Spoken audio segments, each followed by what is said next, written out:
Ang ibig lang nating sabihin dito, kahit ano pang gawin pan-distract. Aha. Sabi nga nung isang kolumnista, yung sinasabi ko sa iyo kanina. Opo. Our institutions are fast failing us. Mabilis. Faster. Mabilis na talagang ano. Oh, faster than our leaders' Oo. capacity to contrive anything to hide something from us. Aha. Mas mabilis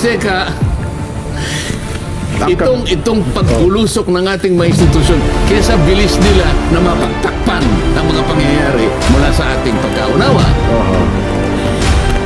Hindi na may tatago yun pag gano'n siya. Kaya nga, kaya irrelevant na nga sasabihin nga natin kailangan mo natin pag-isipan, makukundik kaya si Vice President Sara o maakwit? Parang hindi na yun ang point Kahit na sino pa yung maging Senate President, ano pa ba yun? Importante ba sa ganitong kalagayan ng bansa natin? Mukhang hindi na valid yung ano yun siya. Mukhang hindi yun dapat ang priority O kaya natin dinidiscuss ito.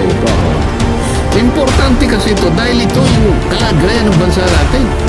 Lahat ng mga taong nagmamalasakit para sa bansa natin, alam nila kung anong gagawin nila. Kaya lang, yung mga tao naman na wala nang ginawa, kung hindi ipagkanulo yung bansa natin, wala nang ginawa, kung hindi kunin nila yung Senate leadership, para sa ganon, ay tuluyan nilang malagyan ng kandado yung baul.